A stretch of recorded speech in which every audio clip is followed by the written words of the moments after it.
A Princesinha, A Little Princess, 1905, Frances Hodgson Burnett.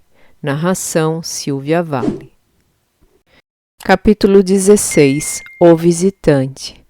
Imaginem, se forem capazes, como decorreu o resto da noite, como se sentaram as duas em frente ao fogo que dançava e crepitava no pequeno fogão, como, ao destaparem os pratos, descobriram sopa saborosa e ainda fumegante, sanduíches, torradas e muffins suficientes para as duas. A caneca do lavatório serviu de chaleira à Becky, e o chá era tão delicioso que nem foi preciso fazerem de conta que era outra coisa que não chá. Estavam quentes, saciadas e felizes, e era mesmo típico de Sarah que, tendo-se convencido da sua estranha sorte, se abandonasse ao prazer de desfrutar da mesma. Vivia há tanto tempo num mundo imaginário e de faz de conta que não tinha qualquer dificuldade em aceitar qualquer coisa maravilhosa que acontecesse e em pouco tempo deixar de considerá-la desconcertante. Não conhecia ninguém no mundo que pudesse ter feito isto, mas o certo é que alguém fez. E aqui estamos nós sentadas frente a este fogo e é verdadeiro. E quem quer que tenha sido, onde quer que esteja, tem um amigo, Becky. Alguém é meu amigo, fez notar Sarah. Não se pode negar que, enquanto comiam a apetitosa e nutritiva comida, sentiram uma espécie de reverência extasiada e olharam uma para a outra, como que em dúvida. Gaguejando, Beck perguntara: Será que isto ainda desaparece tudo, senhorita? Não seria melhor comermos de uma vez?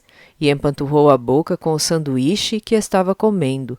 Se era apenas um sonho, a etiqueta podia ser ignorada. Não desaparecerá. Estou comendo este muffin e consigo sentir-lhe o sabor. Nos sonhos nunca conseguimos comer de verdade, apenas imaginamos que comemos. Para além disso, estou farta de me beliscar e há pouco até toquei de propósito numa brasa. Respondeu Sarah. O consolo sonolento que aos poucos tomou conta delas foi uma coisa divinal.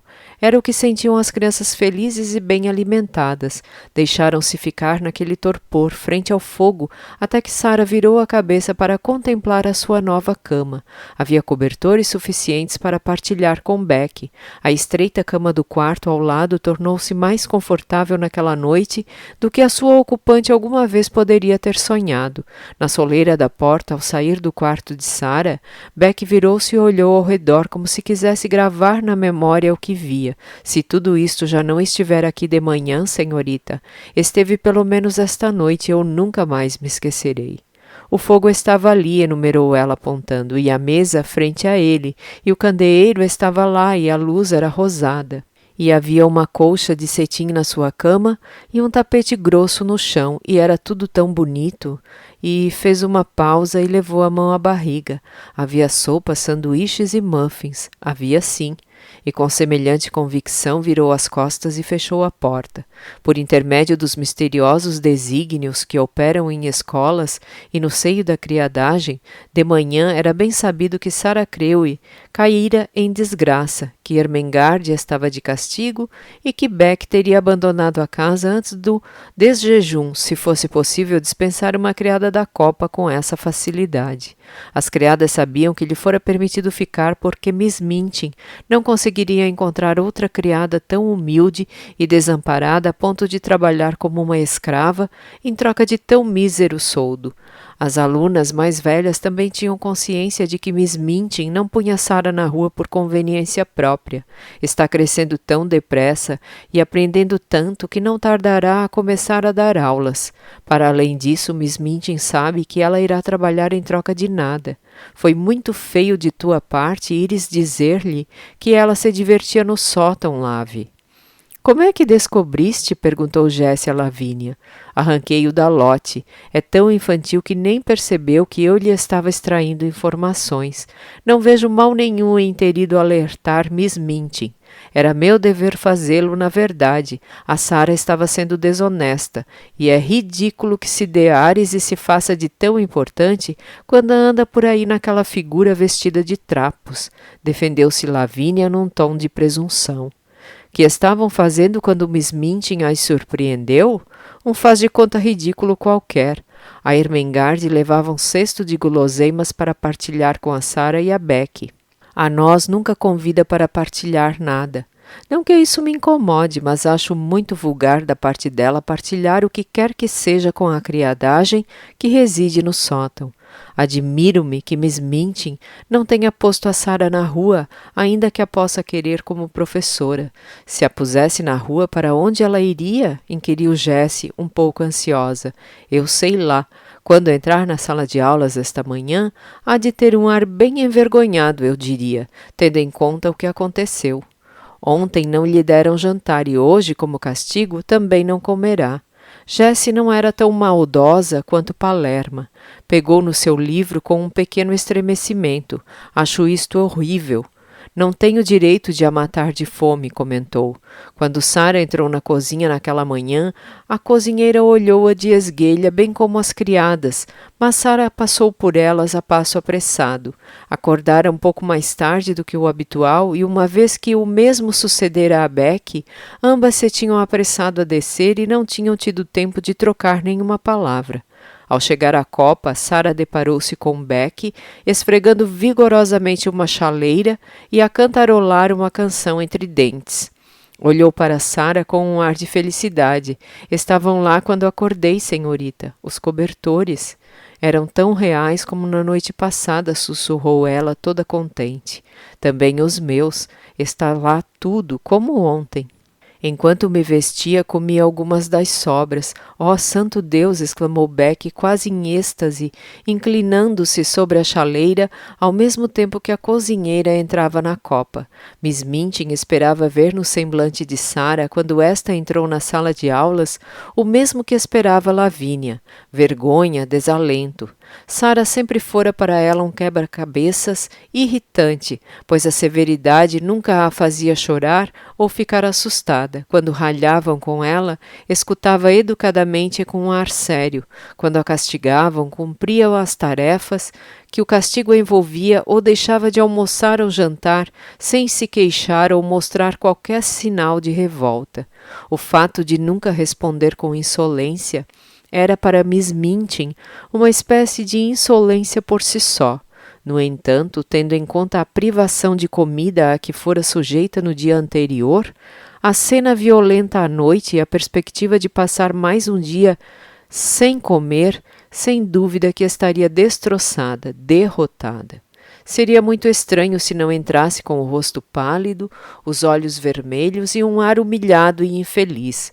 Miss Minchin viu-a pela primeira vez naquela manhã quando ela entrou na sala de aulas para escutar as mais pequenas recitarem a lição de francês e para supervisionar os seus exercícios. Vinha com um passo enérgico, as faces rosadas e nos lábios o indício de um sorriso. Era a coisa mais espantosa que Miss Minchin já testemunhara. Foi um grande choque. Que espécie de criança era ela? Que significaria semelhante coisa? Chamou-a de imediato à sua mesa. Não me parece que tenhas conscientizado de que estás de castigo. Serás totalmente insensível?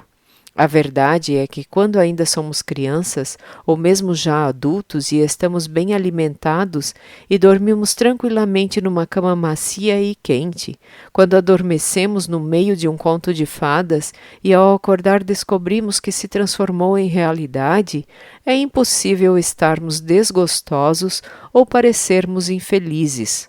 Do mesmo modo que seríamos incapazes, ainda que nos esforçássemos, de impedir que os nossos olhos cintilassem de prazer. Miss Minchin ficou chocada com o brilho no olhar de Sara quando esta lhe respondeu de forma muito respeitosa. Peço desculpas, Miss Minchin. Sei bem que estou de castigo, disse ela. Nesse caso tenha a amabilidade de não o esqueceres e de não exibires esse ar como se tivesses herdado uma fortuna. É uma impertinência. E lembra-te de que hoje não comerás. Sim, Miss Minchin, respondeu Sara. Mas ao virar-lhe as costas, o seu coração alegrou-se com a recordação da noite anterior. Se a magia não a tivesse salvado mesmo a tempo, seria horrível, pensou ela. Não deve ter muita fome. Olha só para o ar dela. Talvez esteja fazendo de conta que tomou um grande desjejum, sussurrou Lavínia para Jessie, rematando com uma risada desdenhosa. Ela é diferente das outras pessoas, isso é certo. Por vezes até me mete medo, comentou Jessie, observando Sarah junto das mais pequenas. Que disparate! Exclamou Lavínia. Durante todo o dia as cores não abandonaram as faces de Sarah, nem os seus olhos perderam aquela centelha. As criadas fitavam-na intrigadas, murmurando umas para as outras, e os olhos pequeninos e azuis de Miss Amélia espelhavam uma profunda desconcertação. Não entendia como é que alguém que desagradara a ira da sua irmã podia passar o dia com um ar de audaz bem-estar. Era, contudo, uma atitude típica de Sarah, uma criança tão singular e obstinada. O mais provável era que estivesse determinada a enfrentar com bravura e até ao fim as consequências das suas ações. Uma coisa Sarah decidira ao pensar no sucedido. As maravilhas que no seu quarto se haviam materializado tinham de ser mantidas em segredo, se é que tal coisa era possível. Caso Miss Minchin resolvesse subir de novo ao seu quarto, é claro que tudo seria descoberto, não sendo, contudo, provável que ela o fizesse tão cedo, a menos que impelida por alguma suspeita. Ermengarde e Lot seriam vigiadas tão de perto que não se atreveriam a escapulir-se novamente dos seus quartos. Contaria a Ermengarde o prodígio operado pela magia, confiante de que ela não a delataria. Se Lot descobrisse alguma coisa, a obrigaria a jurar segredo. Talvez a própria magia a ajudasse naquela tarefa de ocultar as suas maravilhas. Aconteça o que acontecer, seja lá o que for, em algum lugar no mundo há uma pessoa infinitamente amável que é minha amiga. Minha amiga. Ainda que nunca venha a saber quem ela é, ainda que nunca venha a ter a oportunidade de lhe agradecer, nunca mais me sentirei tão sozinha. Oh, a magia foi muito boa para mim, pensou Sarah para os seus botões uma e outra vez ao longo de todo aquele dia. Se alguém tinha dúvidas de que era possível o tempo ficar pior do que estivera no dia anterior, essas dúvidas desfizeram-se. Estava mais úmido, mais molhado, mais enlameado e mais frio. Havia ainda mais recados para entregar, a cozinheira estava ainda mais irascível e, sabendo que Sarah incorrera na ira da patroa, mostrava-se mais cruel. Todavia, que importa tudo isso quando a magia já mostrou que existe? A ceia da noite anterior dera força a Sarah.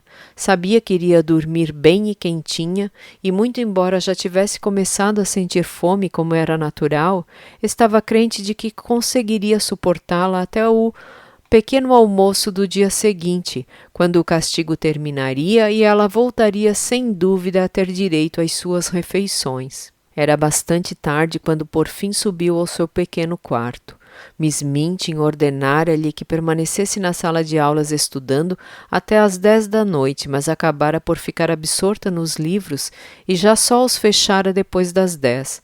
Ao chegar ao último patamar defronte da porta do quarto, há que admitir que o coração de Sarah lhe martelava no peito.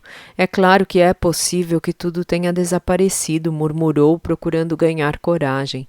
Pode ter sido apenas um empréstimo por uma noite para me ajudar a suportar.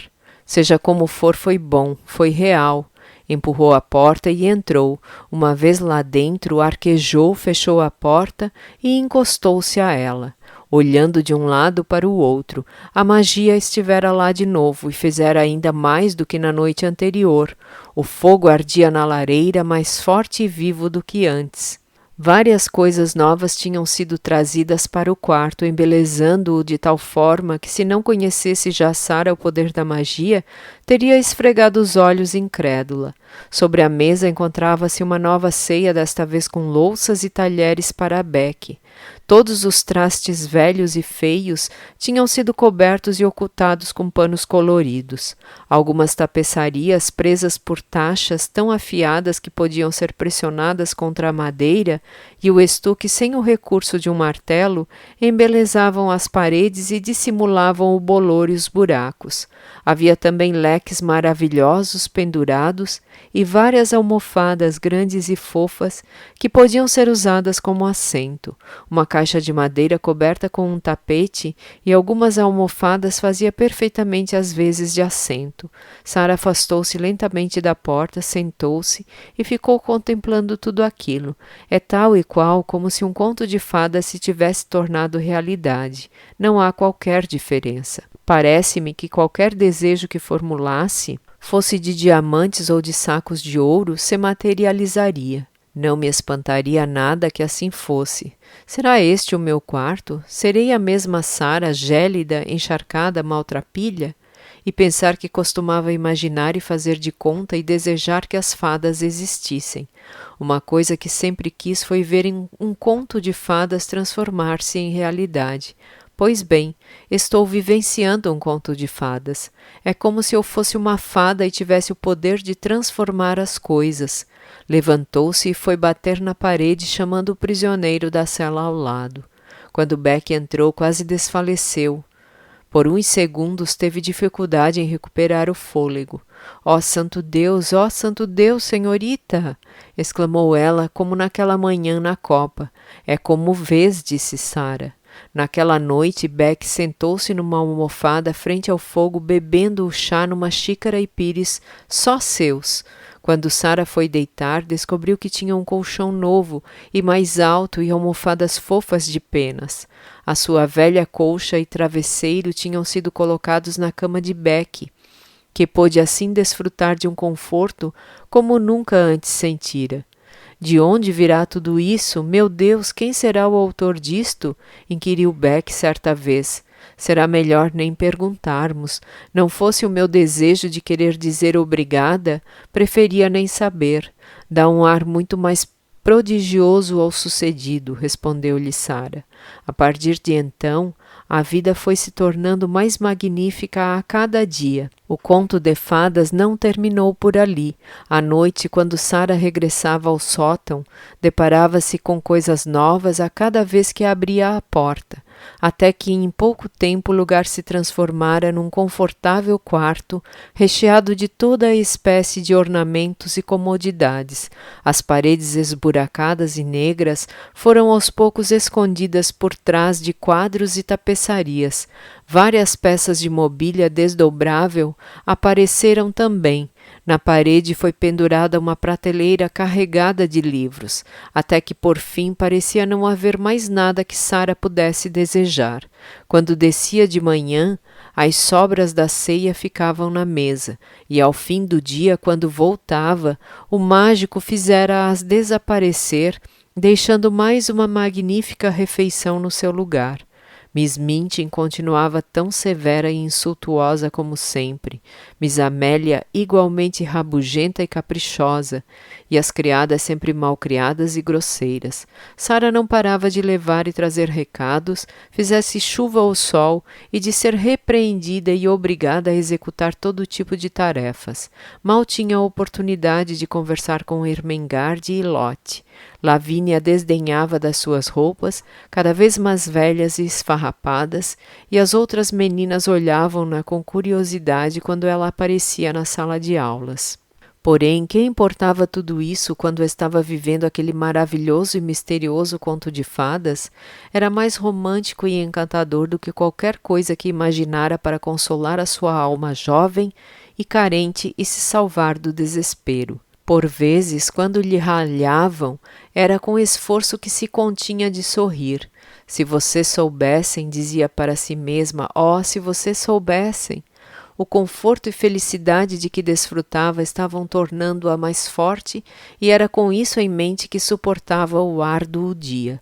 Quando chegava em casa encharcada, cansada e esfomeada, sabia que em breve poderia se aquecer e se alimentar depois de subir ao sótão.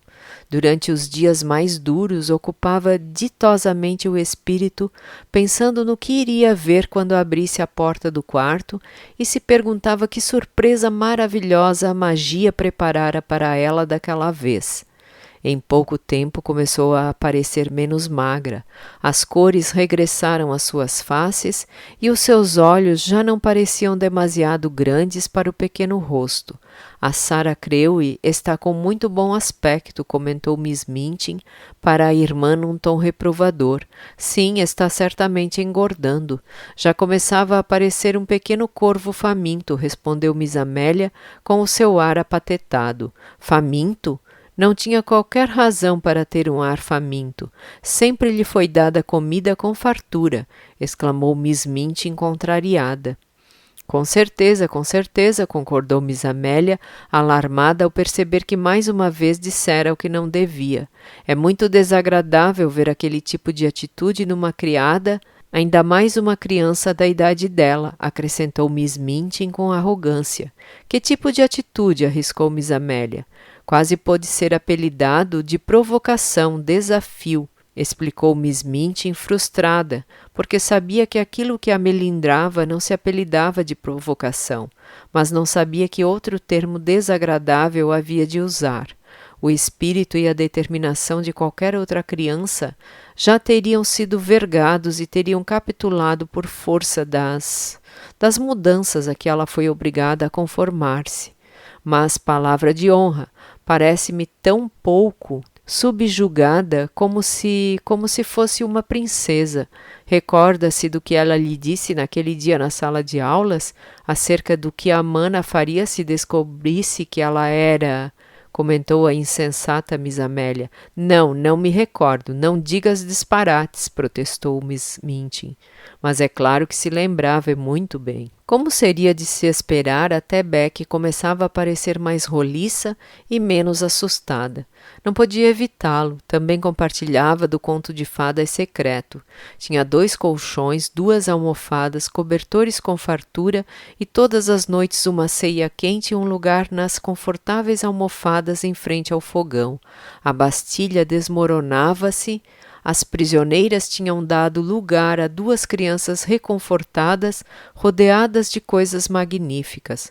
Por vezes Sarah lia em voz alta, por vezes estudava as suas lições, outras ficava simplesmente sentada olhando para o fogo, imaginando quem seria o seu amigo, desejando poder dizer-lhe algumas das coisas que lhe iam no coração.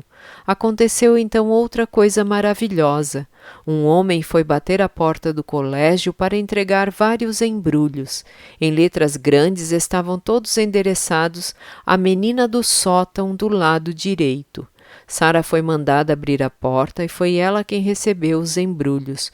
Pousou as 2 caixas maiores na mesa do vestíbulo e estava olhando para o nome do seu destinatário quando Miss Minchin desceu as escadas e a surpreendeu. Faça o favor de levar esses pacotes à menina a quem se destinam.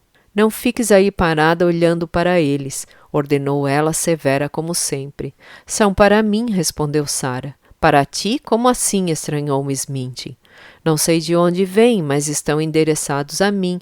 Sou eu que durmo no quarto do sótão, do lado direito. A Beck dorme no da esquerda, explicou Sarah.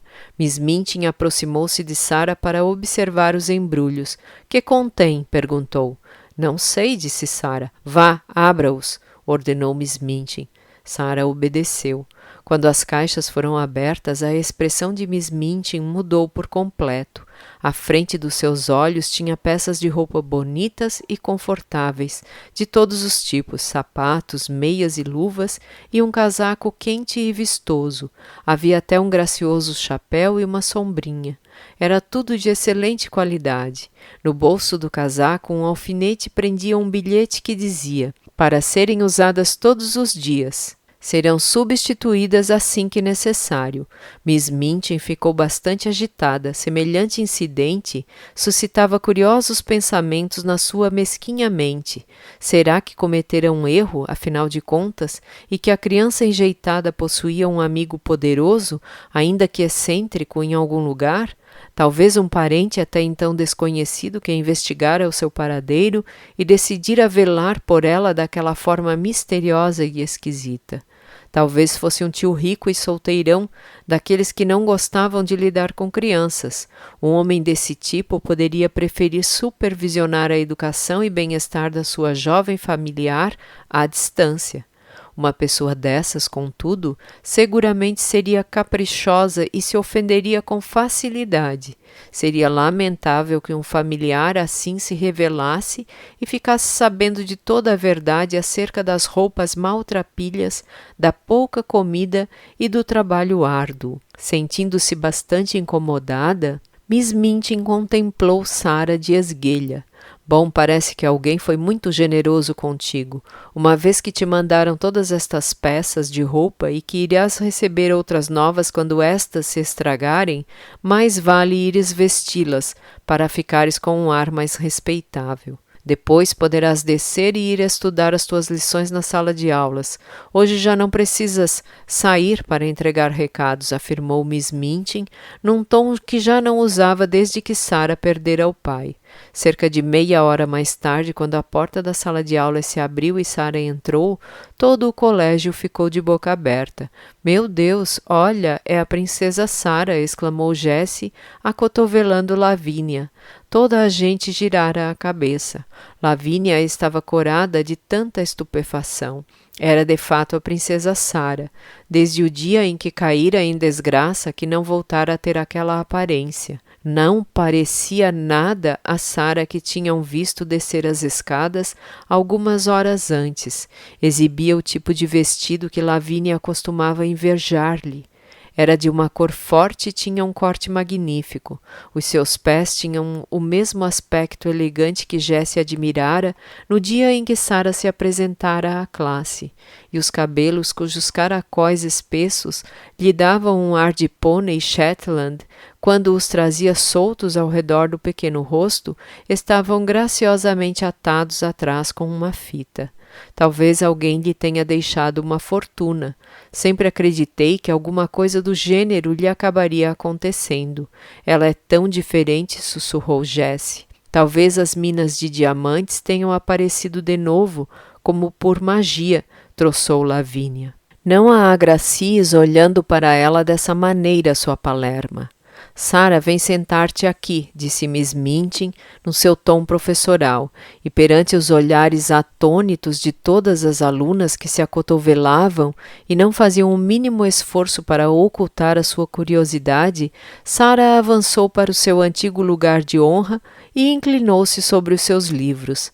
Nessa noite, quando subiu ao quarto e depois de ter ceado na companhia de Becky, sentou-se com os olhos cravados no fogo durante bastante tempo. — Está imaginando alguma coisa, senhorita? Perguntou Becky numa voz respeitosa.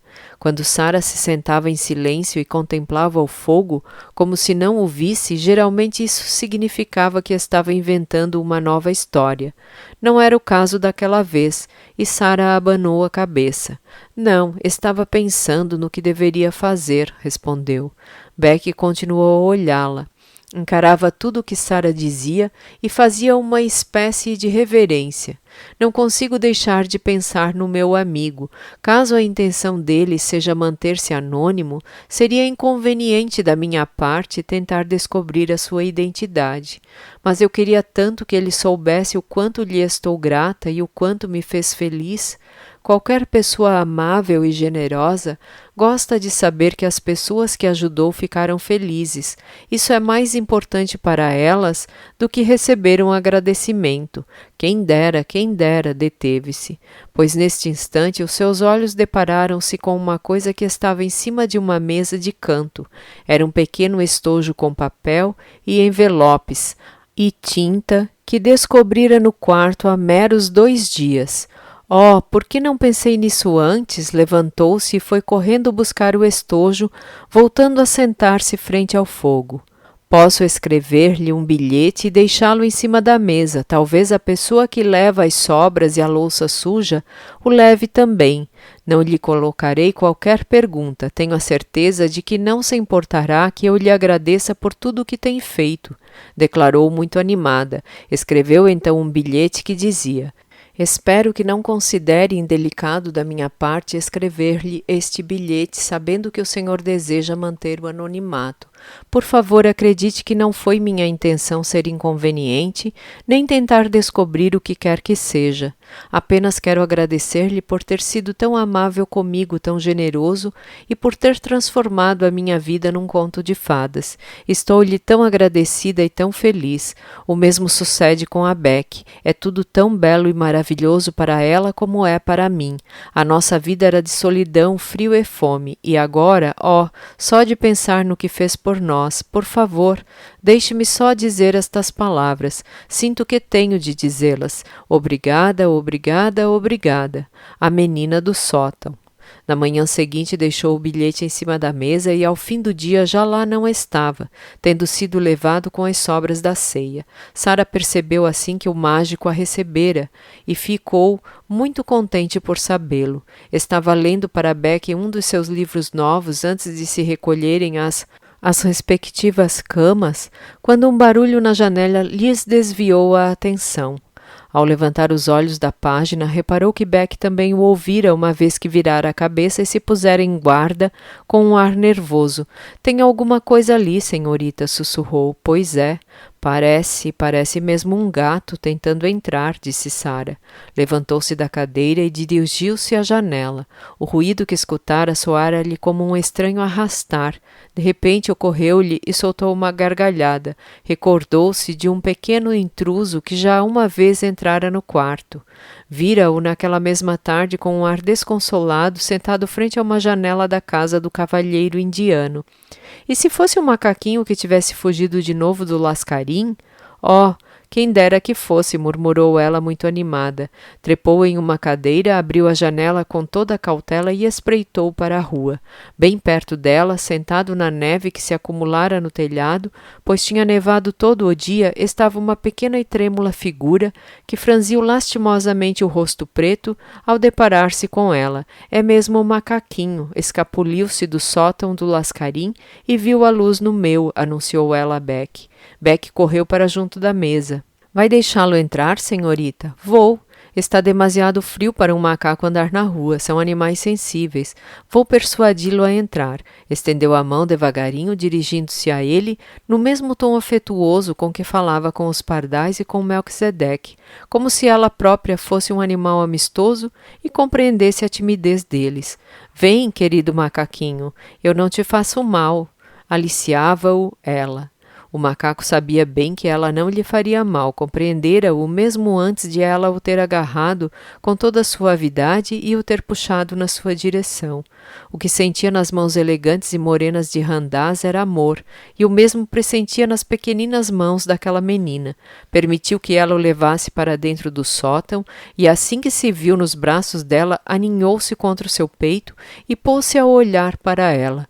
Lindo macaquinho, adoro animais pequeninos, disse ela, beijando-o na cabeça.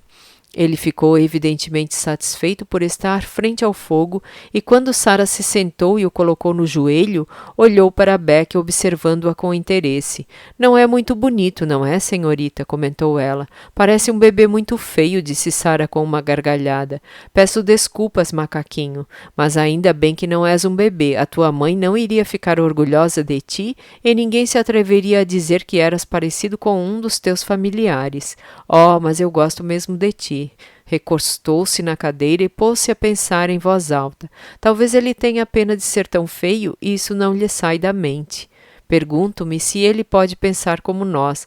Macaco, meu querido, tens mente? Contudo, o macaco limitou-se a coçar a cabeça. Que vai fazer com ele, senhorita? Perguntou Beck. Esta noite vou deixá-lo dormir comigo e amanhã levo-o de volta ao cavalheiro indiano. Lamento ter de te devolver, mas terás mesmo de voltar. Certamente preferirás viver com a tua família e eu não sou tua parente. Quando foi deitar, fez-lhe uma cama a seus pés e ele enroscou-se e ali dormiu como um bebê, muito contente com as suas acomodações. Capítulo 17. É a criança. Na tarde do dia seguinte, 3 membros da grande família encontravam-se na biblioteca do cavalheiro indiano, fazendo o melhor que podiam para o animar e distrair. Estavam ali com esse propósito porque ele os convidara especialmente. Há algum tempo que vivia na expectativa e naquele dia aguardava com muita ansiedade um determinado acontecimento. O regresso de Moscou do Sr. Carmichael. A sua estada havia se prolongado de semana em semana. Ao chegar à cidade, não conseguiu localizar a família de que fora em busca, e quando por fim a encontrara e se dirigira à sua residência, fora informado de que estavam ausentes em viagem. Tendo-se esforçado tanto para chegar até eles, decidiu permanecer em Moscou até que a família voltasse. O Sr. Carrisford estava sentado na sua poltrona e Janet no chão, a seu lado. Tinha um grande carinho por Janet. Nora encontrara um pequeno banco e Donald estava montado na cabeça do tigre que ornamentava o tapete feito a partir da pele do animal. É preciso que se diga que a cavalgava com grande alarido. Janet ralhou-lhe. Não faça tanto barulho, Donald. Quando vai animar uma pessoa doente, não o fazemos aos gritos. Estamos fazendo muito barulho, Sr. Carrisford? Perguntou ela ao cavalheiro indiano. Ele limitou-se a dar-lhe umas palmadinhas afetuosas no ombro. Não, não estão. E sempre me impedem de pensar demais, respondeu ele. Eu vou fazer pouco barulho. Vamos todos ficar tão caladinhos como os ratos, gritou Donald. Os ratos não fariam esse barulho todo, falou Janet. Donald fez umas rédeas com o seu lenço de assoar e continuou aos pulos na cabeça do tigre. Um bando de ratos faria. 1 milhar de ratos talvez fizesse, argumentou ele muito animado. Não acredito que 50.000 ratos fizessem. E temos de ficar tão calados quanto um rato, fez notar Janet num tom mais severo. O Sr. Carrisford riu-se e deu-lhe mais umas palmadinhas no ombro. O papai já não deve demorar. Podemos falar sobre a menina perdida? Inquiriu Janet. Creio que neste momento não conseguiria falar sobre outra coisa, disse o cavalheiro indiano, franzindo a testa com uma expressão cansada. Gostamos muito dela. A chamamos de a princesinha, revelou Nora. Por quê? Quis saber o cavalheiro indiano. As fantasias dos membros mais novos da grande família o faziam sempre esquecer um pouco as angústias. Foi Janet quem respondeu, porque embora ela agora não seja uma fada, ficará tão rica quando for encontrada que será como uma princesa de um conto de fadas. A princípio a chamávamos de fada princesa, mas parecia que não combinava. É verdade que o papai dela deu todo o seu dinheiro a um amigo para colocar numa mina que tinha diamantes e depois o amigo, achando que estava tudo perdido, fugiu convencido de que era um ladrão? Perguntou Nora. Mas não era, apressou-se Janet a acrescentar. O cavalheiro indiano pegou-lhe na mão. Não, na verdade não era, asseverou. Tenho pena do amigo, não consigo evitá-lo. O sucedido não foi culpa dele e tenho a certeza de que foi um grande desgosto para ele. Estou certa de que ficou destroçado, disse Janet. És uma jovem muito compreensiva, Janet, elogiou o cavalheiro indiano, apertando-lhe a mão. Falaste ao Sr. Carrisford da menina que não é mendiga? Contaste que ela tem roupas novas e bonitas? Talvez tenha sido encontrada por alguém quando se perdeu, gritou de novo Donald. Ouço um cabriolé. E parou em frente à porta. É o papai, exclamou Janet. Correram todos para a janela para confirmar. Sim, é o papai. Mas não traz nenhuma menina, disse Donald. De imediato, as 3 crianças abandonaram a biblioteca e correram para o vestíbulo. Era daquela forma que estavam habituadas a receber o pai. O cavalheiro indiano não tardou a ouvi-las aos pulos batendo palmas, à espera de que o pai lhes pegasse ao colo e as beijasse. O Sr. Carrisford fez um esforço para se levantar, mas voltou a afundar-se na poltrona. É inútil. Estou um caco, murmurou para si mesmo. A voz do Sr. Carmichael se fez ouvir do outro lado da porta. Não, meninos, entrem depois de eu ter falado com o Sr. Carrisford. Vão brincar com o Randaz. A porta abriu-se então e o Sr. Carmichael entrou. Parecia ainda mais rosado do que habitualmente e trazia um ar saudável, porém quando cruzou o seu olhar com o de Carrisford e lhe apertou a mão, os seus olhos espelhavam desapontamento e ansiedade. Que novidades me traz, Carmichael? E a criança que o casal russo adotou, indagou. Não é a criança que procuramos. É muito mais nova do que a filha do capitão Crewe. O nome dela é Emily Careu. Vi-a e falei com ela. O casal russo forneceu-me todos os pormenores. Foi a resposta do Sr. Carmichael. O ar destroçado e infeliz que o cavalheiro indiano fez, então, foi de cortar o coração. Deixou a mão pender, largando a do advogado. Nesse caso, a busca tem de recomeçar. Mais nada. Sente-se um pouco, Carmichael. O advogado sentou-se. Com o tempo, desenvolvera uma grande simpatia por aquele homem infeliz. Ele mesmo era tão feliz e vivia rodeado por tanta alegria e amor que a desolação e a falta de saúde lhe pareciam coisas lamentáveis. Se naquela casa se escutasse ao menos a voz aguda e alegre de uma criança, seria muito menos sorumbática. E que um homem carregasse no peito a ideia de que defraudara e abandonara uma criança parecia-lhe algo insuportável. É claro, haveremos de encontrá-la, sem dúvida, afirmou num tom animado. Temos de começar de imediato, não devemos perder tempo. Tem alguma sugestão, alguma ideia? Perguntou Carrisford, nervoso e ansioso. O Sr. Carmichael, também bastante agitado, levantou-se e começou a andar de um lado para o outro com um ar pensativo duvidoso. Bom, talvez, não sei se valerá de muito. A verdade é que na viagem de comboio desde Dover vim pensando numa coisa. No quê? Se a criança estiver viva, está em algum lugar. Sim, em algum lado ela estará. Já procuramos em todas as escolas de Paris. Deixemos Paris de lado e recomecemos em Londres. É essa a minha ideia, procurá-la em Londres. Escolas não faltam em Londres, comentou o Sr. Carrisford, sobressaltando-se um pouco, acometido por uma lembrança. Há uma mesmo aqui ao lado, a propósito. Então começaremos por ali. E não poderia ser mais perto do que a porta do lado.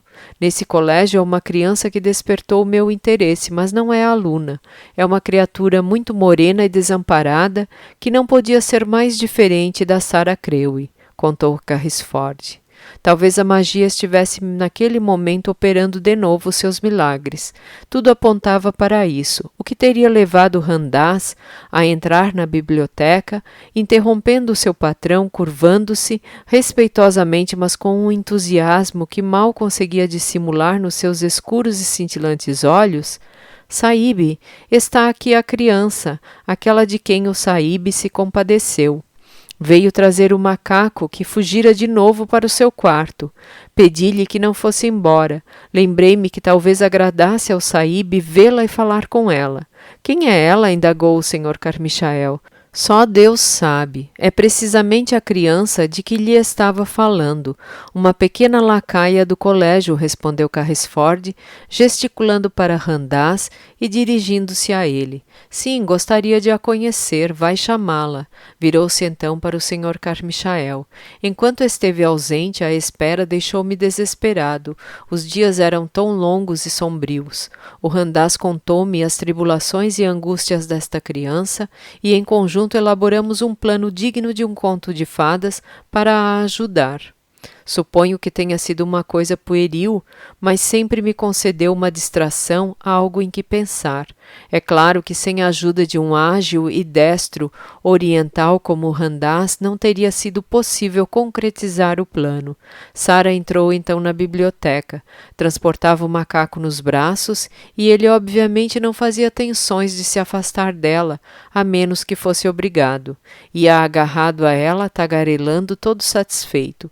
A perspectiva de ir conhecer o cavalheiro indiano trouxera mais alguma cor às faces de Sarah.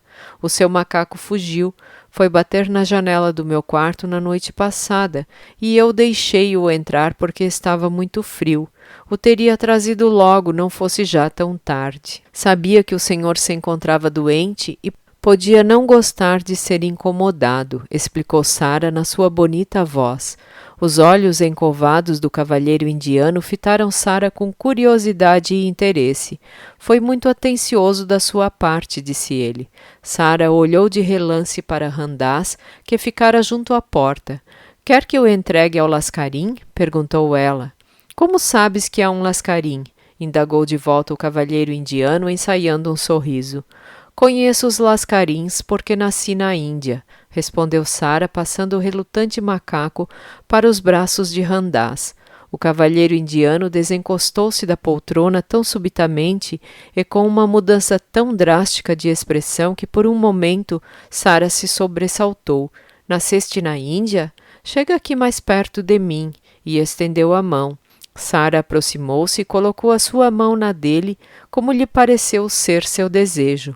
Manteve-se imóvel, olhando-o com o mesmo interesse com que ele a fitava. Alguma coisa parecia perturbá-lo. Vives aqui ao lado? Inquiriu ele. Sim, vivo no colégio de Miss Minchin. Mas não és uma das suas alunas. Um estranho sorriso pairou sobre os lábios de Sara. Hesitou um momento. Acho que não sei ao certo o que sou, respondeu. Por quê? De início fui uma aluna, mas agora... Foste uma aluna e o que és agora? O estranho sorriso triste regressou aos lábios de Sara. Durmo no sótão, ao lado da criada da copa. Entrego recados para a cozinheira, faço tudo o que ela me manda e ensino as lições as mais pequenas, explicou ela. Faça você as perguntas, Carmichael. Faça-me esse obséquio. Eu não sou capaz, disse o Sr. Carrisford, afundando-se na poltrona como se todas as suas forças o tivessem abandonado. O corpulento e amável pai da grande família sabia como colocar perguntas a crianças. Sara apercebeu-se disso quando ele se lhe dirigiu na sua voz gentil e encorajadora. O que queres dizer com de início, minha querida? Perguntou ele. Quando fui trazida para cá pelo meu pai. E onde está o teu pai? Morreu. Perdeu todo o seu dinheiro e não sobrou nada. Não havia ninguém para cuidar de mim ou para pagar a Miss Minchin, disse Sara numa voz meio sumida. Carmichael, gritou o cavalheiro indiano. Não devemos assustá-la, aconselhou o Sr. Carmichael, sussurrando num ápice e o mais discretamente possível para o cavalheiro indiano. A seguir voltou a dirigir-se a Sara em voz alta. Então foste mandada para o sótão e fizeram de ti uma criada para todo o serviço, foi isso, não foi? Não tinha nenhum familiar que tomasse conta de mim, nem dinheiro. Não pertencia a ninguém. Como é que o teu pai perdeu o dinheiro? Interrompeu-a o cavalheiro indiano com a voz embargada. Não foi ele que o perdeu, respondeu Sara cada vez mais intrigada. O meu pai tinha um amigo do qual gostava muito. Foi o amigo dele que lhe ficou com o dinheiro. O meu pai confiou demasiado no amigo. O cavalheiro indiano disse quase sem fôlego. A intenção do amigo talvez não fosse prejudicar ninguém. Talvez o sucedido se tenha ficado por conta de um mal-entendido. Ao responder, Sara não imaginava o quanto a sua voz jovem e tranquila soava implacável. Se soubesse, sem dúvida, que a teria suavizado em prol do cavalheiro indiano. O sofrimento do meu pai não foi menor por isso. Foi a morte dele. Como se chamava o teu pai? Perguntou o Sr. Carrisford. O seu nome era Ralph Crewe, Capitão Crewe. Morreu na Índia, disse Sara, um pouco sobressaltada. O rosto fatigado e macilento do cavalheiro indiano contraiu-se e Randaz correu para junto do seu patrão. Carmichael é a criança, é ela, declarou o inválido, respirando com grande dificuldade. Por um momento, Sara achou que ele ia morrer. Randaz juntou umas gotas de um frasco a um copo de água e levou aos lábios do patrão. Junto ao cavalheiro indiano, Sara tremia um pouco. Olhou desorientada para o Sr. Carmichael. — Que criança é que eu sou? — perguntou-lhe gaguejando. — O Sr. Carrisford era o amigo do teu pai. Não fiques alarmada. Há 2 anos que te procuramos. Sara levou a mão à testa e deixou pender o queixo. Parecia que estava no meio de um sonho. E durante todo esse tempo eu estava em casa da Miss Minchin. Mesmo do outro lado da parede, disse ela num sussurro. Capítulo 18. Tentei ser uma princesa. Foi a bonita e carinhosa senhora Carmichael quem explicou tudo. Mandaram-na chamar de imediato e atravessou a praça para tomar Sara nos seus braços e para explicar tudo o que tinha acontecido. A emoção da descoberta, totalmente inesperada, fora avassaladora para o Sr. Carrisford no estado em que se encontrava. A minha vontade era não a perder de vista, Carmichael. Palavra de honra, disse ele a meia voz quando lhe foi sugerido que a menina abandonasse a biblioteca. Eu tomo conta dela até a mamãe chegar, sugeriu Janet de imediato, e foi ela quem a conduziu à outra sala. Estamos tão contentes por te termos encontrado. Não imaginas como estamos felizes, disse ela a Sarah.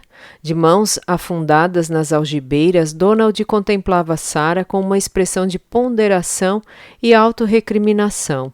Se tivesse perguntado o teu nome quando te dei a moeda, ter-me-ias dito que te chamavas Sarah Crewe e terias sido encontrada num instantinho, falou o menino. A senhora Carmichael chegou então.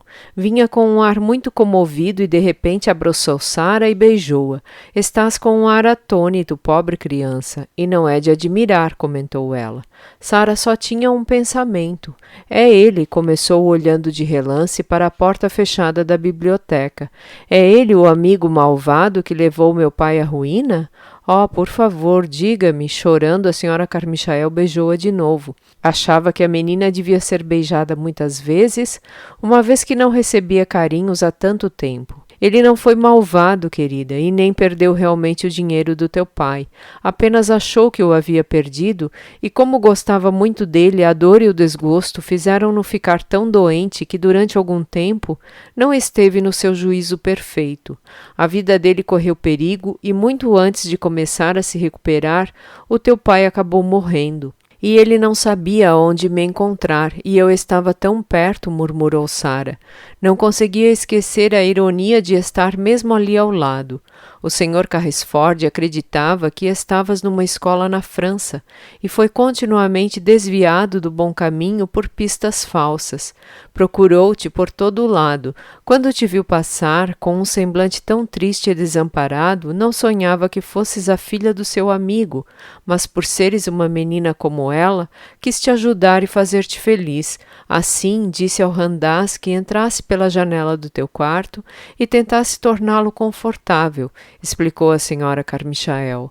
O coração de Sarah encheu-se de alegria. A sua fisionomia mudou por completo. Foi o Randaz quem levou aquelas coisas? Foi o Sr. Carrisford que disse ao Randaz para o fazer? Foi ele quem tornou o sonho realidade? Gritou Sarah. Sim, minha querida, foi ele. Como vês, é um homem bom e gentil e apiedou-se de ti em nome da querida Sarah Crewe que procurava. A porta da biblioteca se abriu e o Sr. Carmichael chamou Sarah com um gesto. O Sr. Carrisford já está melhor. Podes entrar, disse ele. Sarah não hesitou. Quando o cavalheiro indiano olhou para ela, viu o seu rosto iluminado. Sarah foi colocar-se em frente à poltrona com as mãos entrelaçadas sobre o peito. Foi o senhor que me enviou aquelas coisas tão belas? Foi o senhor? Exclamou ela numa voz ao mesmo tempo alegre e emocionada. Sim, minha querida, fui eu, respondeu o Sr. Carrisford. Apesar de fraco e doente, fitou-a com o mesmo olhar que Sarah se lembrava de ver nos olhos do pai, aquele olhar que queria dizer que a amava e que a queria abraçar. Ajoelhou-se então junto dele, como costumava se ajoelhar aos pés do pai no tempo em que se adoravam e eram os melhores amigos do mundo.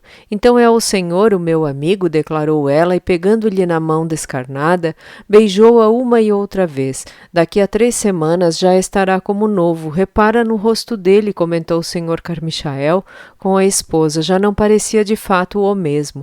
A senhorinha já estava junto dele e havia coisas em que pensar e planos a fazer. Em primeiro lugar, era preciso tratar da questão de Miss Minchin.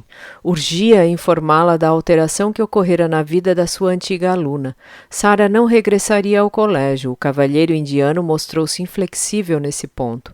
Permaneceria ali e o Sr. Carmichael trataria de ir falar com Miss Minchin. Fico contente por não ter de voltar lá. Ela vai ficar muito zangada, não gosta de mim, embora talvez a culpa seja minha, pois também não gosto dela. Contudo, curiosamente, o Sr. Carmichael nem teve de se deslocar ao colégio, já que Miss Minchin se apresentou à porta do cavalheiro indiano em busca da sua criada. Precisara de Sarah por algum motivo e, depois de perguntar por ela, escutara uma coisa extraordinária. Uma das criadas vira-a subir as escadas de serviço com alguma coisa escondida sob o casaco e depois bater a porta da casa ao lado e entrar. Mas que despautério foi este? Gritara Miss Mintin para Miss Amélia. Não faço ideia, mana, a não ser que ela tenha se tornado amiga do cavalheiro que lá reside, uma vez que ele viveu na Índia, respondera Miss Amélia. É mesmo típico dela impor a sua presença e insinuar-se nas boas graças das pessoas de uma forma insolente. Há umas boas 2 horas que está lá. Não permitirei semelhante atrevimento.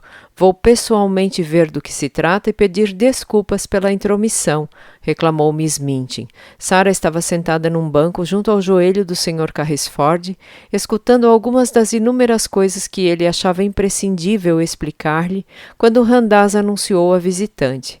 Sarah levantou-se involuntariamente e empalideceu, mas o Sr. Carrisford reparou que ela estava calma e não evidenciava sinais de ser uma criança nervosa ou de estar muito assustada. Miss Mintin entrou na biblioteca com o seu habitual ar severo, pomposo e demasiado formal, até no vestir. Lamento muito incomodá-lo, Sr. Carrisford, mas creio que lhe devo uma explicação. O meu nome é Miss Mintin e sou a diretora do colégio para meninas aqui na porta ao lado. O cavalheiro indiano olhou para ela por um momento, examinando-a em silêncio. Era um homem impulsivo e colérico por natureza e não queria que o seu temperamento levasse a melhor. Então a senhora é que é Miss Mintin, disse ele. Em pessoa, meu caro senhor.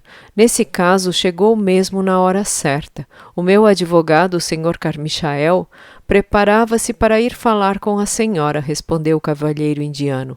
O Sr. Carmichael fez uma ligeira reverência e Miss Mintin desviou o olhar dele para o Sr. Carrisford, perplexa. O seu advogado? Não compreendo. Foi uma questão de dever que aqui me trouxe. Acabei de descobrir que uma das minhas alunas, uma aluna que educo por caridade, teve o atrevimento de o vir incomodar, introduzindo-se na sua casa sem ser convidada. Vim explicar ao senhor que tal ocorreu sem o meu conhecimento. Miss Mintin virou-se então para Sarah. Já para casa, serás severamente castigada. Vamos para casa, ordenou num tom cruel. O cavalheiro indiano puxou Sarah para junto de si e deu-lhe uma palmadinha na mão. Ela não vai. Miss Mintin achou que não tinha ouvido bem. Não vai? Repetiu. Não, não vai para casa, se é que o seu estabelecimento pode ser chamado de casa. A casa dela daqui para a frente será aqui, comigo, afirmou o Sr. Carrisford. Miss Mintin deu um passo atrás, atônita e indignada. Com o senhor, o que quer dizer? Tenha a gentileza de explicar, Carmichael, e seja o mais breve possível, pediu o cavalheiro indiano. E fazendo Sarah sentar-se de novo, pegou-lhe nas mãos um hábito que o seu pai também tinha. Então o Sr. Carmichael procedeu às explicações no tom calmo, seguro e pausado de um homem que está por dentro do assunto e de todos os seus aspectos legais, algo que Miss Mintin compreendia enquanto mulher de negócios e não apreciava. O Sr. Carrisford, cara senhora, era amigo íntimo do falecido capitão Crewe.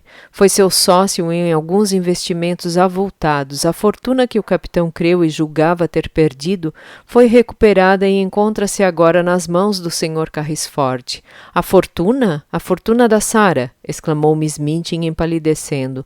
Sim, será a fortuna da Sarah. Na verdade, já o é. Determinados acontecimentos fizeram-na aumentar bastante. As minas de diamantes prosperaram, explicou o Sr. Carmichael num tom frio. As minas de diamantes? Disse Miss Mintin, respirando com dificuldade. Sendo verdade, jamais algo de tão terrível lhe sucedera desde que nascera, acreditava ela. As minas de diamantes, repetiu o Sr. Carmichael, e não pôde deixar de acrescentar com um sorriso matreiro e pouco próprio de um advogado. Poucas princesas são mais ricas do que a sua aluna Sarah Crewe, que a senhora ensina por caridade, virá a ser, Miss Mintin.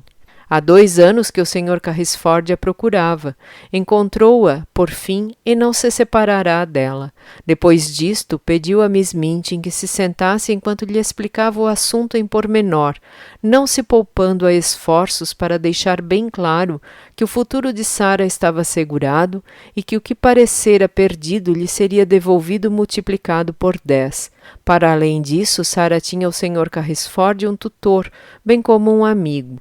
Miss Minton não era uma mulher inteligente e, no seu desespero, cometeu o erro de fazer um esforço obstinado para reconquistar o que perdera devido à sua ganância. Ele encontrou-a sob o meu cuidado. Eu fiz tudo por ela. Se não fosse eu, ela teria morrido de fome na rua, protestou. O cavalheiro indiano perdeu a paciência. Quanto a morrer de fome na rua, minha senhora, talvez o tivesse feito aí com mais conforto do que na sua residência, disse ele. O capitão creu e confiou sua filha a mim, e é comigo que ela deverá continuar até ser maior de idade. Poderá voltar a ser uma das alunas. A Sara tem de terminar os seus estudos. A lei intervirá a meu favor, alegou Miss Minton. Ora, Miss Minton, a lei não fará semelhante coisa. Se for desejo da Sara regressar para o seu colégio, atrevo-me a dizer que o Sr. Carrisford não se oporá, mas isso é decisão da Sara, interpôs o Sr. Carmichael. Nesse caso, apelo a Sara. Talvez não te tenha estragado com mimos, mas bem sabes como teu pai estava satisfeito com os teus progressos. Para além disso, eu sempre gostei muito de ti, disse Miss Minton, meio acanhada, a sua antiga aluna. Os olhos cinza esverdeados de Sara fixaram-se nela com aquele semblante calmo e penetrante que desagradava particularmente a Miss Minton. Sempre gostou, Miss Minton? Não percebi isso, disse Sara. Miss Minton corou e endireitou-se. Devias ter notado, mas é natural, as crianças nunca sabem o que é melhor para elas. Eu e a Amélia sempre dissemos que era a criança mais inteligente da escola. Por que não cumpres o dever que tens para com o teu pai e vens para casa comigo? Sara deu um passo na direção dela. Pensava no dia em que lhe fora dito que não tinha ninguém e que corria o risco de ser mandada para a rua. Pensava nas horas de frio e fome que passava sozinha com Emily e Melquisedeque no sótão. Olhou Miss Minton nos olhos sem hesitar. Sabes bem por que motivo não irei para a casa com a senhora Miss Minton. Sabe muito bem, declarou. O rosto irado e severo de Miss Minton ruborizou-se. Nunca mais voltarás a ver as tuas companheiras. Assegurar-me-ei de que a Ermengarde e a Lotte sejam afastadas. O Sr. Carmichael interrompeu-a com firmeza, mas educadamente. Desculpe, mas a Sara verá quem bem entender. Estou certo de que os pais das companheiras de Miss Crewe não irão recusar os seus convites para a visitarem em casa do seu tutor. O Sr. Carrisford encarregar-se-á disso. É preciso que se diga que até Miss Minton titubeou. Semelhante cenário era pior do que o do excêntrico tio solteirão, que podia ser temperamental e ofender-se com o tratamento dado à sua sobrinha. Não era difícil de acreditar que a maioria dos pais não impediria às suas filhas de conviver com a pequena herdeira de uma mina de diamantes. Para além disso, se o Sr. Carrisford decidisse revelar-lhes o tratamento que Sara Crewe recebera, muitas coisas desagradáveis poderiam acontecer. Não assumiu um encargo fácil, como em breve descobrirá. Esta criança não é de confiança nem agradecida, disse Miss Minton ao cavalheiro indiano, ao mesmo tempo que se preparava para ir embora. Depois, virando-se para Sara, acrescentou ainda: não me enganarei ao afirmar que agora sentes que és de novo uma princesa. Sara baixou os olhos e corou um pouco, pois achava que os estranhos talvez tivessem dificuldade, a princípio, em entender o seu faz de conta preferido. Eu tentei não ser outra coisa. Mesmo nos dias em que passei mais frio e fome, tentei ser uma princesa, respondeu em voz baixa. Agora não precisarás mais tentar, arrematou Miss Minton, num tom azedo, ao mesmo tempo que Randaz a acompanhava à porta. Regressou à casa e, fechando-se na sua sala de estar privativa, mandou de imediato chamar Miss Amélia. Ficaram ali trancadas o resto da tarde e a pobre Miss Amélia passou por um mau bocado durante o qual derramou muitas lágrimas amargas. Um dos seus infelizes comentários quase fez a irmã perder por completo as estribeiras, mas teve um desenlace inesperado. Não sou tão inteligente quanto a Mana e refreio-me sempre de dizer o que penso, com receio de a encolerizar. Se não fosse tão receosa, talvez isso acabasse por ser melhor para o colégio e para nós duas. Devo dizer que muitas vezes pensei que seria preferível não ter sido tão severa com a Sarah Crewe e ter se assegurado de que ela tivesse uma vida condigna. Sei que a obrigou a trabalhar demais para uma criança da sua idade e sei que foi mal alimentada. Como se atreve a afirmar semelhante coisa? Exclamou Miss Minchin. Com uma espécie de ousadia temerária, Miss Amélia respondeu: nem sei como me atrevo, mas já que comecei, mais vale ir até o fim, sejam quais forem as consequências. A criança era uma menina inteligente e de bom coração, e teria retribuído qualquer amabilidade que tivesse tido com ela, mas a Mana não lhe estendeu nenhuma. A verdade é que ela era demasiado inteligente e a Mana nunca gostou dela por essa razão. Ela conseguia ver-nos as duas com transparência. Amélia! Gritou a furiosa irmã mais velha e irada, a ponto de a esbofetear e lhe entortar a touca, como muitas vezes fizera a Beck. Porém, o desapontamento de Miss Amélia deixara-a suficientemente histérica para já não se importar com o que sucedia a seguir. É verdade, é verdade. A Sarah percebeu que a Mana era uma mulher impiedosa e interesseira, que eu era uma pateta e uma fraca, e que ambas éramos grosseiras e mesquinhas o bastante para nos humilharmos pelo seu dinheiro e a tratarmos mal quando esse dinheiro lhe foi tirado, ao passo que ela se comportou como uma princesinha mesmo quando era uma mendiga. Sim, é verdade, comportou-se como uma princesinha, gritou Miss Amélia. Os nervos acabaram por lhe levar a melhor e a pobre começou a rir e a chorar ao mesmo tempo e balançando-se para a frente e para trás na cadeira perante o olhar horrorizado de Miss Minchin. E agora a perdemos e uma ou outra escola ficará com ela e com o dinheiro dela. E se ela fosse como muitas outras crianças, contaria como aqui foi tratada e todas as demais alunas nos seriam tiradas. Seria a nossa ruína e seria bem feito para nós.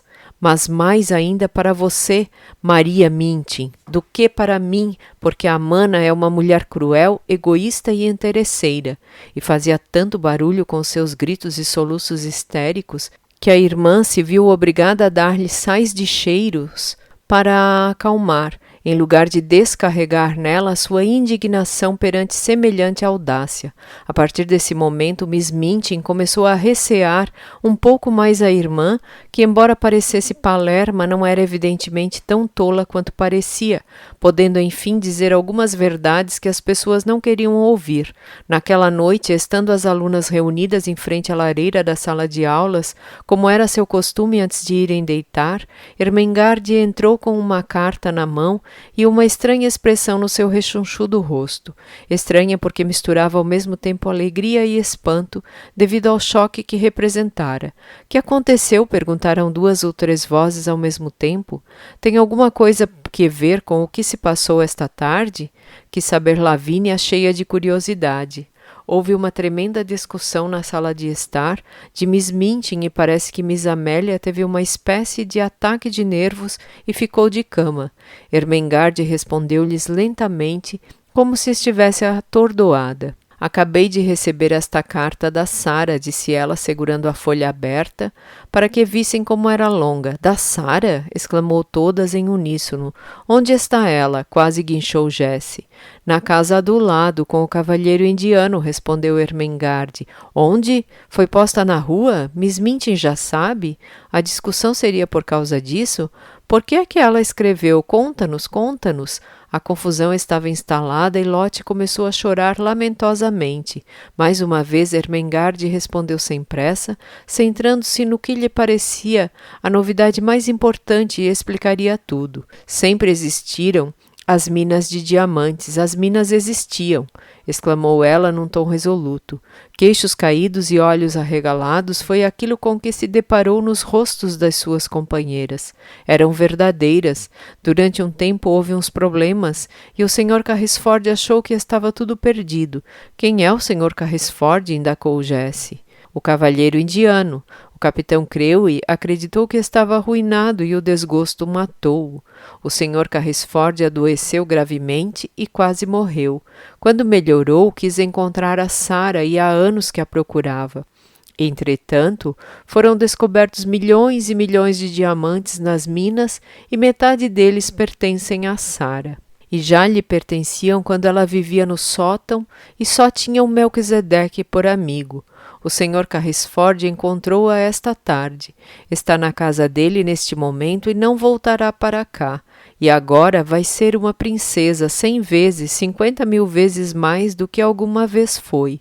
E eu vou visitá-la amanhã à tarde. Pronto. Nem Miss Minchin teria sido capaz de controlar a agitação que se seguiu, e embora tenha dado conta do barulho, nem tentou interferir. Não tinha disposição para enfrentar tudo aquilo. Já lhe bastava o choro desconsolado de Miss Amélia, prostrada na cama. Sabia que a notícia atravessara as paredes de alguma forma misteriosa e que toda a criadagem e todas as alunas estariam comentando a grande novidade.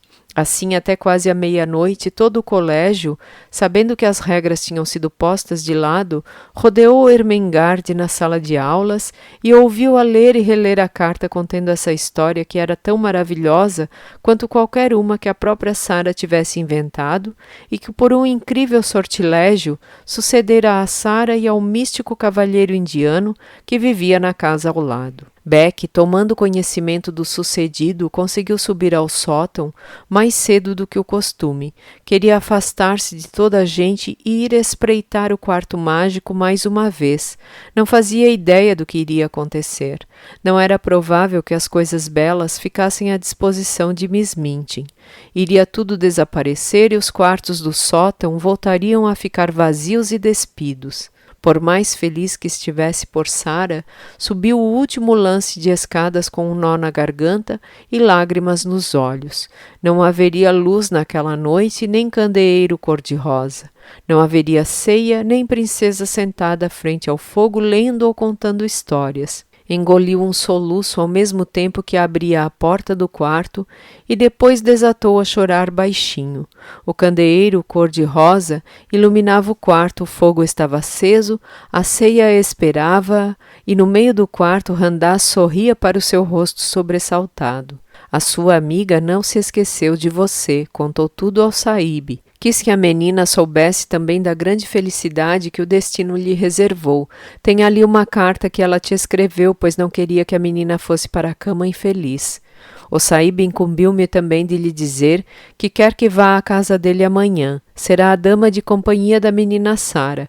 Esta noite levarei tudo isto de volta pelo telhado, e tendo entregue a sua mensagem, com um radiante sorriso nos lábios, fez um pequeno salamaleque e esgueirou-se pela janela com uma agilidade e rapidez tais que Beck percebeu finalmente como é que todas aquelas coisas ali tinham ido parar, como que por magia. Capítulo 19. Anne. Nunca uma tal alegria reinara no quarto de brincadeiras das crianças da grande família.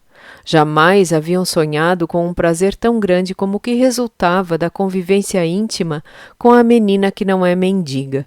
Nunca tinham tido uma amiguinha que tivesse passado por tantas aventuras e infortúnios, e isso tornava-a um verdadeiro tesouro. Todos queriam escutar uma e outra vez as suas desventuras. Sentados em frente a uma lareira num quarto grande e confortável, Sarah descreveu-lhes o quanto os quartos do sótão podiam ser frios, despidos e tristes, mas tudo isto perdeu significado quando ouviram a história de Melquisedeque e dos pardais e de tudo o que se podia avistar dos telhados da cidade. Bastando para tal, trepar em um banco e enfiar a cabeça e os ombros por uma janela no telhado. É claro que a história mais apreciada foi a do banquete e a do sonho tornado realidade. Sarah contou-a pela primeira vez no dia seguinte após ter sido encontrada. Vários membros da grande família tinham ido lanchar na sua companhia e, com eles sentados no tapete em frente à lareira, Sara relatou a história à sua maneira e o cavalheiro indiano escutou-a, ao mesmo tempo que a observava. Depois de terminar, Sara olhou para ele e pousou a mão no seu joelho. Este é o meu lado da história.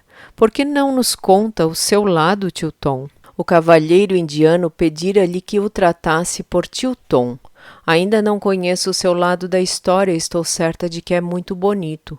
O Sr. Carrisford contou-lhes então que, estando sozinho, doente e entediado, Randaz tentara distraí-lo descrevendo os transeuntes e havia uma criança que passava ali em frente à janela mais vezes do que qualquer outra pessoa. O seu interesse por ela começara então a desenvolver-se, em parte porque não parava de pensar numa outra menina, e por outro lado porque Randaz lhe relatara a visita que fizera na casa do lado para recuperar o macaco que fugira. Descrevera o ar triste da menina e o seu porte e atitude nada condizente com o de uma criada. Aos poucos, Randaz fora fazendo mais descobertas sobre a vida de miséria da menina e, perante a simplicidade de atravessar o telhado até a janela dela, ocorrera-lhe uma ideia.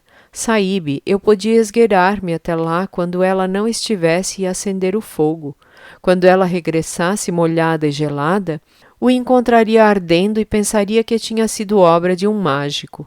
A ideia parecera tão fantástica ao Sr. Carrisford que o seu rosto sorumbático se iluminara com um sorriso. Feliz por isso, Randaz desenvolvera melhor a sua ideia, explicando ao patrão, com um prazer quase pueril, que seria muito simples fazer muito mais do que apenas acender a lareira.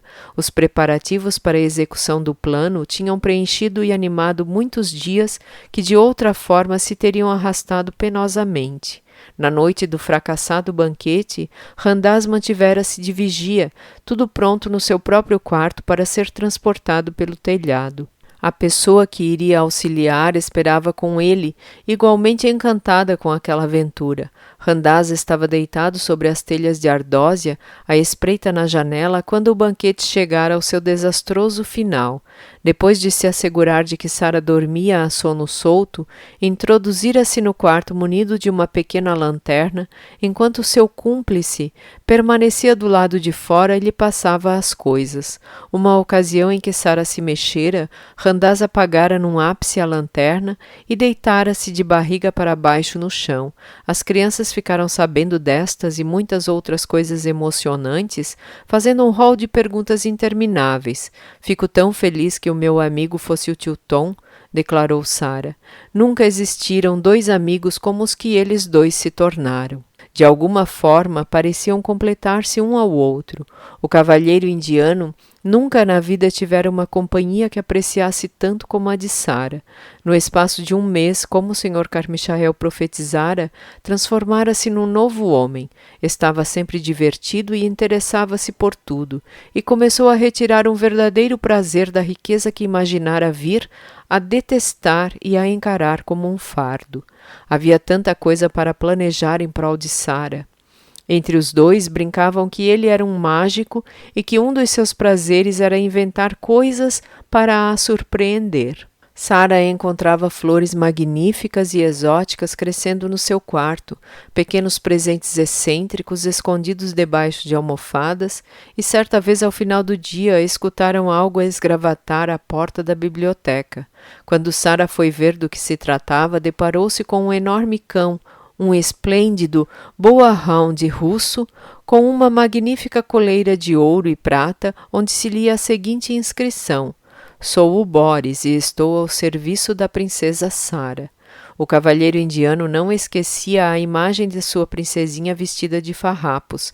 As tardes que as crianças da grande família, o Ermengarde e Lotte, passavam na companhia de Sara eram sempre muito divertidas. Contudo, os melhores momentos eram aquelas horas que Sara e o cavalheiro indiano passavam sozinhos lendo ou conversando. Muitas coisas interessantes ocorriam nessas ocasiões. Certa noite, o Sr. Carrisford, levantando os olhos do livro que estava lendo, reparou que a sua amiga estava há algum tempo muito quieta contemplando o fogo. — Que estás imaginando, Sara? — perguntou então. Sara girou a cabeça com um brilho no olhar. Estava recordando aquele dia em que tive tanta fome e a menina que conheci nessa ocasião. Foram tantos os dias em que tiveste fome? A que dia te referes? Perguntou o cavalheiro indiano num tom muito triste. Esqueci-me de que o tio não sabe. Foi no dia em que o sonho se tornou realidade, explicou Sara. Contou-lhe então como nesse dia encontrara uma moeda na sarjeta enlameada e decidira comprar pãezinhos doces numa padaria, deparando-se com uma criança ainda mais esfomeada do que ela. Contou o sucedido de uma forma bastante simples e em poucas palavras, mas o cavalheiro indiano ainda assim teve de tapar os olhos com a mão e cravá-los no tapete. E estava aqui imaginando uma espécie de plano. Gostaria de fazer alguma coisa por essa criança, afirmou Sara quando terminou de contar a história. E o quê? Poderá fazer tudo o que quiseres, princesa, disse o Sr. Carrisford em voz baixa. Estava pensando, hesitou Sara. O tio diz que eu tenho muito dinheiro e... Estava pensando em ir falar com a senhora da padaria e pedir-lhe que sempre que visse uma criança com fome sentada à porta da padaria ou olhando pela vitrine, em especial naqueles dias em que o tempo está muito mau, as mandasse entrar e lhes desse alguma coisa para comer. No final, podia enviar-me a conta. Seria possível fazer isto, tio Tom? Tratarei desse assunto amanhã, declarou o cavalheiro indiano numa voz decidida. Obrigada, tio. Eu sei o que é ter fome e é muito difícil quando nem sequer conseguimos fazer de conta que temos a barriga cheia. Sim, minha querida, com certeza que deve ser. Tenta não pensar nisso. Vem sentar-te neste banco junto a mim e pensa apenas que és uma princesa. Sim, e posso distribuir pão para os mais pobres, disse Sara sorrindo. Foi então sentar-se no banco e o cavalheiro indiano, por vezes, também gostava que ela o tratasse dessa forma, deitou-lhe a cabeça no joelho e acariciou-lhe os cabelos negros. Na manhã seguinte, ao olhar pela janela, Miss Minchin deparou-se com uma cena que muito a desagradou. A carruagem do cavalheiro indiano, com os seus elegantes cavalos, estava parada em frente à casa do lado, e o Sr. Carrisford, na companhia de uma pequena figura, confortavelmente envolta em peles, descia os degraus para entrar nela. A pequena figura era-lhe familiar e recordou Miss Minchin de um passado não muito distante. Atrás dela vinha uma outra figura que ela conhecia igualmente, mas cuja visão lhe provocou uma imensa irritação. Era Becky, que no papel de dama de companhia seguia a sua jovem patroa até a carruagem, segurando uma manta e os outros pertences. Becky exibia um ar feliz e faces redondas e rosadas. Pouco tempo depois, a carruagem deteve-se em frente à padaria e os seus ocupantes desceram dela, por coincidência, ao mesmo tempo que a padaria colocava um tabuleiro de pãezinhos doces acabados de fazer na vitrine. Quando Sara entrou na loja, a mulher virou-se e foi colocar-se atrás do balcão. Por um momento fitou Sara com os olhos semicerrados e depois o seu rosto bonachão iluminou-se. — Tenho a certeza de que me recordo de ti, senhorita. No entanto, explicou ela. — Sim, a senhora uma vez deu-me 6 pãezinhos ao invés de apenas 4. E a menina deu 5 deles a uma mendiga. Nunca mais me esqueci disso, interrompeu a padeira. A seguir virou-se para o cavalheiro indiano. Peço desculpas, caro senhor, mas a verdade é que não é costume encontrar-se uma criança que perceba e tenha piedade assim do sofrimento alheio, e isso nunca mais me saiu da cabeça. Perdoe o meu atrevimento, senhorita, disse então a Sara, mas a menina está com um ar mais rosado e, bom, melhor do que naquele... Estou melhor de fato, obrigada, e muito mais feliz. Vinha pedir-lhe que fizesse uma coisa por mim. Eu, senhorita? Oh, ora essa, com certeza, senhorita. Que posso eu fazer? Disponibilizou-se a padeira, sorrindo de orelha a orelha. Inclinando-se sobre o balcão, Sara explicou então a sua ideia para mitigar a fome das crianças pobres e esfomeadas. A mulher observou-a e escutou-a com um ar espantado. Oh, com certeza será para mim um prazer, senhorita. Sou uma mulher trabalhadora e atarefada e não consigo fazer muito sozinha.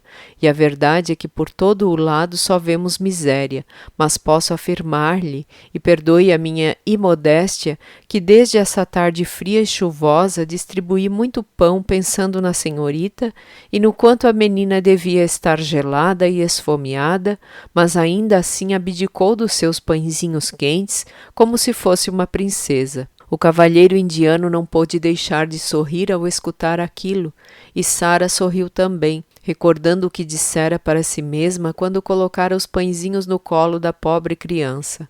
Ela tinha um ar tão desgraçado, tinha ainda mais fome do que eu, relatou ela.